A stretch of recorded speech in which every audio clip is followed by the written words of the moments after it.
à toutes et bienvenue dans ce nouveau podcast de Femmes à part, podcast dans lequel aujourd'hui j'ai la joie de recevoir Marissa. Bonjour Marissa. Bonjour Thérèse.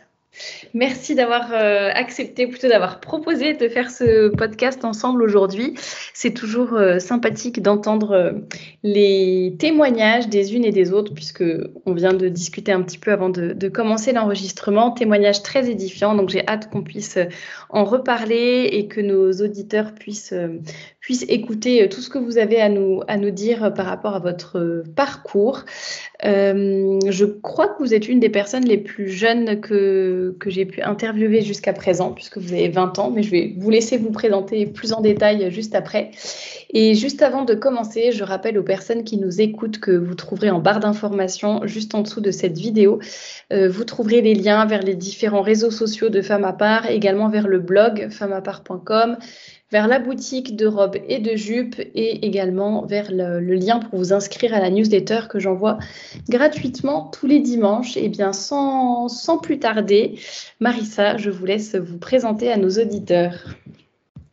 Alors bonjour à toutes et à tous. Je tiens d'abord à vous remercier pour cette très gentille présentation.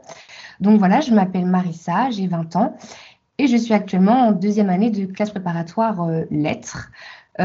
J'ai connu Femmes à part grâce à ma maman qui, très souvent, en fait, je traînais un peu derrière elle quand elle était sur l'ordinateur et je lui demandais mais qu'est-ce que c'est, qui est-ce qui poste ces jolies photos, ces jolies citations? Et elle me disait, c'est Thérèse de Femmes à part. Donc ensuite, je suis allée sur votre blog et j'ai commencé à faire mes petites recherches, à essayer de comprendre le fond et la forme des photos et des citations. Et donc, c'est à travers la beauté visuelle, mais aussi spirituelle de votre blog, votre compte Facebook, que j'ai commencé à mettre en pratique vos citations. Je n'ai pas eu de mal à mettre... si, j'ai eu quand même un peu de mal avec certaines citations qui étaient très profondes et qui avaient une portée très riche. Donc, c'est toujours un peu compliqué d'essayer de mettre ça en application. Mais globalement, ça a été... par rapport, quand on peut parler par rapport aux mensonges ou à la médisance, c'est vrai que ça a été. Et j'ai remarqué des changements des changements positifs de la part de mon entourage, donc de professeurs, d'amis ou de membres de la famille, qui m'ont demandé, mais d'où est-ce que ça vient ce changement de comportement de ta part? Et donc voilà, je leur ai expliqué que c'était grâce à Thérèse de Femmes à part que j'avais réussi à m'élever, entre guillemets, à élever mon comportement, mon âme et mes aspirations. Donc, moi, voilà, j'ai connu Femmes à part à travers la beauté, des citations. Et donc, moi, mon cheminement vers l'élévation ça a commencé par une élévation morale et un peu spirituelle par rapport à vos citations. Ensuite, par rapport au parcours de la modestie, donc, alors, je tiens à préciser, moi, j'ai grandi avec une maman qui portait des jupes et des robes. Donc, j'ai réussi à m'identifier à ma mère. Et tout autour de moi, que ce soit au niveau des films, des séries, c'était des femmes en jupe et en robe. Donc, par exemple, je regardais beaucoup Sissi, Autant n'emporte le vent, Orgueil et préjugés, La petite maison de la prairie, tous ces films-là, avec ces grands icônes de mode comme Grace Kelly ou encore Audrey Hepburn. Donc, j'ai toujours été entourée de la féminité la plus belle, la féminité avec un grand F. Et donc voilà, j'ai toujours porté des jupes et des robes jusqu'à la fin du collège, début lycée, où j'ai demandé à ma mère en fait à faire une transition vers les pantalons. Ma mère a accepté. Parce qu'elle vous obligeait, jusqu'à ce moment-là, elle vous obligeait, entre guillemets, à porter des jupes ou des robes, ou c'est juste que comme c'est elle qui achetait vos vêtements, vous étiez en jupe et en robe, et après, vous avez demandé à pouvoir porter des pantalons? Oui, c'est ça. Non, elle m'obligeait pas. C'est elle qui faisait qui achetait mes vêtements. Et donc, quand je lui ai demandé à changer, elle a dit OK, pas de souci, mais elle a gardé certains critères par rapport à cette transition vers les pantalons. Donc, je ne portais pas de pantalons moulants, transparents, taille basse, et je devais porter des tuniques qui arrivaient au-dessus du genou. Et à chaque fois, ma mère, en fait, même quand elle me mettait ces petites je vais dire des contraintes, mais c'était pas, j'ai jamais vécu ça comme des contraintes, je vais plutôt dire ces critères de vêtements. Elle m'expliquait toujours pourquoi, en fait. Elle a toujours accentué sur le dialogue, le pourquoi est-ce que je veux que tu ne portes pas de pantalon transparent. Et grâce à ça, j'ai pu comprendre le pourquoi du comment et la profondeur de l'éducation qu'elle m'avait donnée par rapport à la pudeur. Donc, c'est pour ça que j'ai jamais vécu ça comme une contrainte, mais j'ai vécu ça comme, encore une fois, ma mère, l'amour de ma mère est tellement grand qu'elle me laisse porter des pantalons. Et dans mon port de pantalon, elle me donne des critères et elle m'explique pourquoi j'ai ces critères-là pour tel et tel objectif divin, élévation de l'âme et en société. Pour pas que, entre guillemets, j'attire de mauvais regards, etc. ou que j'amène des personnes à avoir de mauvaises pensées par rapport à moi. C'est là aussi qu'on voit la dimension de tout l'amour que peut avoir un parent. Donc voilà, elle a toujours axé sur le dialogue, me faire comprendre les différents degrés de pudeur, pourquoi est-ce qu'il fallait être pudique, la pudeur, voilà, pour soi, vers le divin, et aussi pour soi, pour les autres. C'était vraiment les 3 axes de la pudeur. Et la pudeur, la première pudeur, je dirais qu'on voit, c'est la pudeur à travers le vêtement. Donc, merci maman pour cette belle éducation. Je sais qu'au fur et à mesure que je portais des pantalons, j'avais voilà, 2 gênes principales. La première, j'avais peur que quand je m'assois ou quand je me baisse, on voit ma chair, mon dos. Et j'étais vraiment pas à l'aise avec cette idée-là. Donc, c'était toujours quelque chose de très, très anxiogène un peu pour moi quand je me baissais ou je m'asseyais. Et aussi, par rapport Pardon, on tire toujours un peu. Enfin, je me souviens quand je portais des pantalons il y a très longtemps.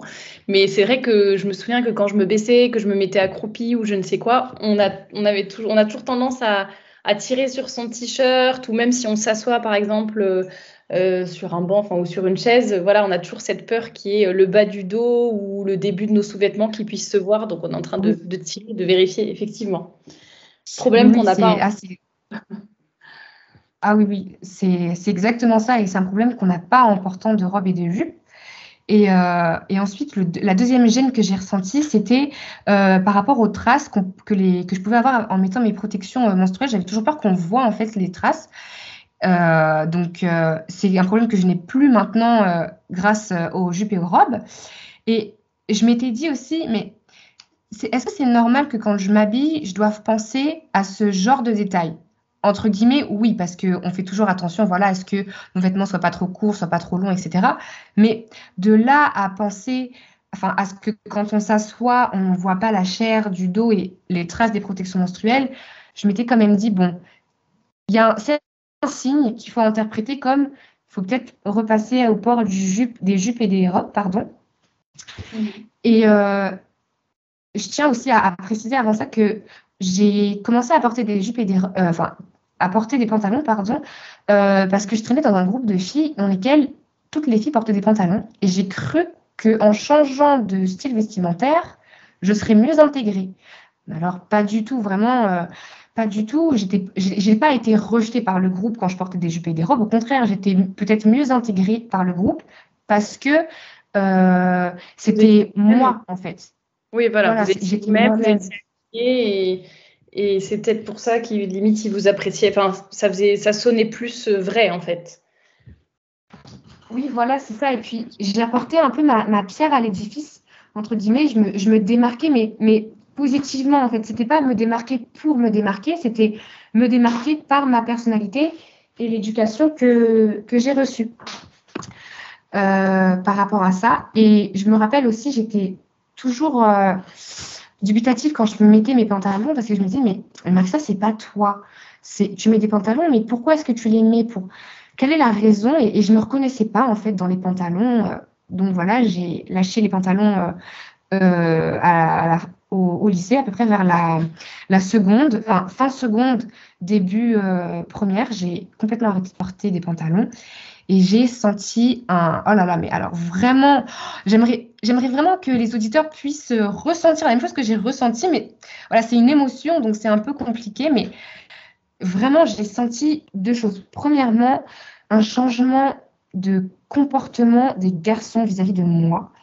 C'est-à-dire que, en fait, si vous voulez, j'ai jamais eu besoin de dire clairement à des garçons, ah non, moi, quand je suis là, vous ne me parlez pas comme ça, vous me checkez pas, je suis pas votre copine.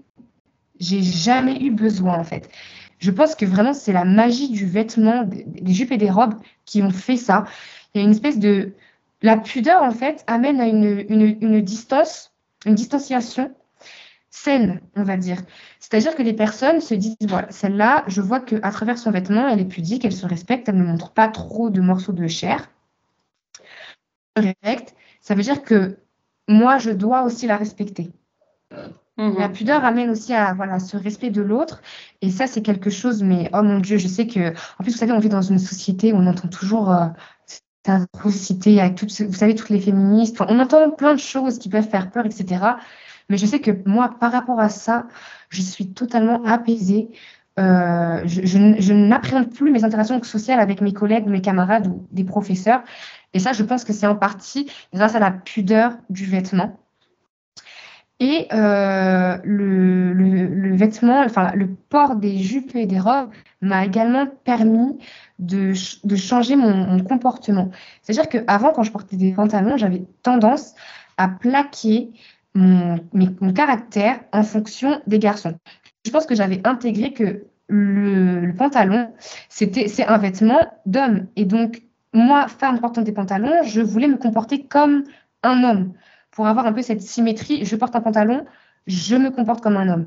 Donc j'étais extrêmement agressive, j'avais un langage corporel extrêmement agressif et j'ai eu voilà, plusieurs altercations comme ça au collège avec des camarades hommes avec lesquels je m'étais voilà, battue, etc. Et je pense que ça, c'était dû au fait que je portais des pantalons et que inconsciemment, mon comportement, je l'avais plaqué en adéquation, entre guillemets, en adéquation avec le pantalon qui était un port, enfin qui est un vêtement d'homme. Donc je me comporte un peu comme un homme.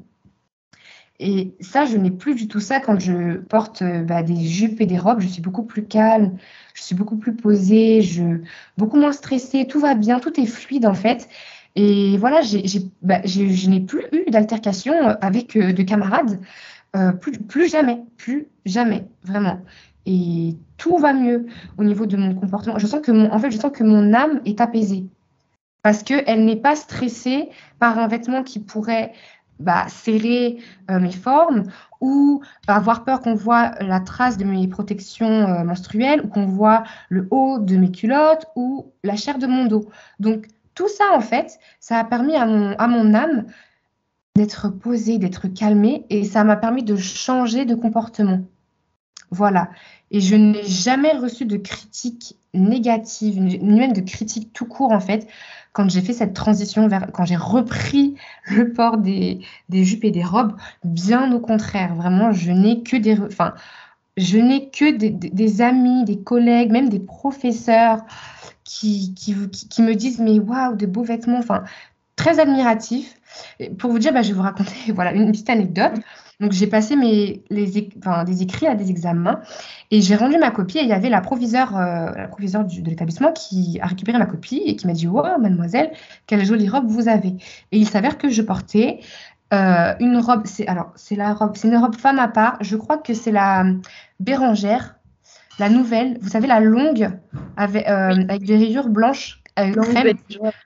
Et je me suis dit, mais voilà, un exemple à donner pendant ce précieux podcast aux auditeurs qui puissent se rendre compte que, en fait, tout le monde autour de vous va sentir que vous avez changé, que vous vous respectez à travers votre vêtement et ils vont être complètement admiratifs.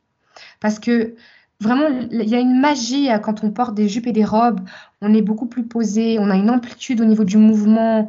C'est pas, en fait, quand on porte des jupes et des robes, c'est nous qu'on regarde, c'est notre être. C'est pour notre être qu'on est regardé et qu'on est apprécié. C'est pas le vêtement qu'on regarde. Je sais pas si, voilà, j'espère que c'est pas trop philosophique. Mais non, aussi, c'est pas, on ne morcelle pas la personne non plus, c'est-à-dire on n'attire pas le regard d'une mauvaise manière sur seulement une partie de son corps ou alors sur, Voilà, pas du tout. comment dire, d'une façon un peu trop bête, curieuse, etc. Enfin, je trouve que enfin, moi en tout cas, c'est l'expérience que j'ai eue quand j'habitais encore à Paris. C'était vraiment, en fait, je pense que la féminité et l'élégance, c'est quelque chose qui sort tellement, et la décence, c'est un trio qui sort tellement de l'ordinaire dans le monde dans lequel on vit, où il y a beaucoup de laideur, beaucoup de vulgarité, etc. Voir une jeune femme qui est rayonnante, qui est bien habillée, avec quelque chose de joli, d'élégant, etc., sans en faire des tonnes, hein, mais même avec beaucoup de simplicité, et ben, ça attire le regard, mais d'une bonne façon, et en fait, ça élève les gens. Et souvent, les hommes, par exemple, vont faire des compliments en disant, mais qu'est-ce que ça vous va bien, qu'est-ce que c'est joli, voilà, c'est agréable à regarder, mais pas d'une mauvaise façon ou vicieuse ni quoi que ce soit. C'est comme quand on voit un beau paysage, par exemple, ben voilà, on s'émerveille, ça nous fait chaud au cœur. Bon, ben voilà, là, c'est un peu pareil avec les robes. Mais voilà, vous avez tellement bien résumé ça, c'est exactement ça. On s'élève soi et on élève le regard de celui qui nous voit. Et je crois que c'est Walt Disney qui avait dit que la beauté était dans les yeux de celui qui regardait la personne. Et donc, charge à la personne de faire en sorte que la personne qui nous regarde voit de la beauté en nous. Voilà, voilà, je trouve que vous avez extrêmement bien résumé ça et c'est que du positif. Porter des jupes et des robes, c'est vraiment vraiment, c'est un changement dans une vie, mais vers du positif sur plein d'aspects. Mais que ce soit un aspect religieux, un aspect personnel, un aspect professionnel ou un cheminement moral, c'est que du positif. Je citerai bien Anne Nagas qui disait n'oubliez pas, la bienséance fait la différence. Mais voilà, n'oubliez pas la pudeur que les jupes et les robes vous apportent vont faire toute la différence en société et même dans vos familles. C'est quelque chose d'extrêmement, vraiment, c'est magique. C'est vraiment magique. C'est que du positif de porter des jupes et des robes. Vraiment. Ça fait plaisir de vous entendre là-dessus. Et peut-être, vous avez parlé notamment de votre maman, du rôle qu'elle a joué, etc., dans votre éducation, j'allais dire, à la pudeur, à la décence, à la féminité et au port des jupes et des robes, ne serait-ce que par son exemple déjà, et ensuite ses explications. Et est-ce que votre papa a eu son rôle à jouer également là-dedans, ou non, ça c'est quelque chose qui s'est construit avec votre maman et c'est tout? Non, non, j'ai eu mon précieux père que je remercie aussi à côté de moi. Voilà, mon père, c'est un coach sportif et donc du coup, voilà, le sport, c'était très important pour lui que je fasse du sport. Donc depuis tout petite, je fais du sport. Je fais de l'athlétisme. Et donc voilà, l'athlétisme, c'est pas le milieu dans lequel on peut avoir facilement accès. Enfin, c'est dur d'être entre guillemets pudique. Et voilà, mon papa a toujours fait en sorte que j'ai des tenues de sport amples, larges, où je pouvais courir plus vite que Usain Bolt quand j'étais petite, je me disais ça, mais sans jamais qu'on voit mes cuisses, mon dos, jamais. Vraiment, j'avais un survêtement, un très beau survêtement violet, lilas un peu. Je rentre plus dedans malheureusement. Voilà, c'était mon père qui me l'avait acheté. Je le remercie encore. Voilà, mon père aussi, à travers le sport, s'est chargé du fait que je puisse pratiquer un sport et que même dans le sport, j'étais pudique à travers mon vêtement. Donc, j'ai eu la chance d'avoir deux parents qui, par rapport à ça, deux pierres précieuses, mes parents qui, par rapport à ça, m'ont nourri et ont fait en sorte que, peu importe ce que je fasse comme activité, comme étude, je puisse toujours être pudique dans mon vêtement. D'accord. Et qu'est-ce que vous... Donc, comme quoi, on voit que c'est précieux, le rôle des parents, des deux parents, dans l'éducation à la décence et bon, tout ce qui est vestimentaire. Et qu'est-ce que vous diriez peut-être à des jeunes filles qui hésiteraient enfin jeunes ou moins jeunes d'ailleurs, mais à des personnes qui hésiteraient à se lancer dans cette aventure de laisser les pantalons de côté, j'allais dire, et de ne porter ou presque que des jupes et des robes au quotidien? Alors, je leur dirais, les filles, surtout, vous êtes courageuses. Vraiment, n'ayez pas peur. Ne vous mettez pas de barrière. C'est-à-dire que souvent, on va avoir tendance à spéculer, à imaginer des réactions souvent négatives de la part d'autres personnes en nous voyant porter des jupes et des robes. Mais vraiment pas du tout. C'est pas du tout c'est pas du tout le cas. Au contraire, elles vont être tellement émerveillées, ces personnes-là, de vous voir porter des jupes et des robes. Elles vont être tellement contentes pour vous. Elles vont vous poser tellement de questions. Elles vont tellement s'intéresser à vous que vraiment, n'ayez pas peur. Je comprends, c'est vrai qu'on vit dans une société aussi où c'est un peu compliqué d'avoir des jupes et des robes décentes. Donc, on vit un peu dans une société où on est poussé à porter des pantalons. Et il faut voir aussi les pantalons qu'on nous propose. Mais vraiment, non, n'ayez pas peur. Ne vous mettez pas de barrières. C'est vraiment, je pense, il faut vraiment franchir ces barrières qu'on se met à nous-mêmes et vous vous sentirez tellement libre. Et si je peux vous donner un conseil, c'est vraiment vous regarder dans le miroir et vous dire que vous êtes tellement belle, vous êtes tellement forte et que vous pouvez porter et que les jupes et les robes vont vous élever mais à un niveau, mais c'est tellement ce niveau-là, je peux même pas le quantifier, c'est pas le niveau 100, c'est un niveau infini, on fait que d'évoluer vers le positif, vers le positif. Donc vraiment, n'ayez pas peur, ne vous mettez pas de barrière. Vous êtes courageuse, regardez-vous dans le miroir et il faut que vous soyez convaincue et que vous arriviez à vous convaincre que tout va bien se passer. Mais vraiment, mesdames et mesdemoiselles, c'est quelque chose que je vous encourage vraiment à faire, de porter des jupes et des robes pour vous-même et pour les autres et pour les croyantes qui peuvent nous écouter pour le divin. Voilà. Et c'est ça que je trouve, merci pour tous ces conseils et encouragements.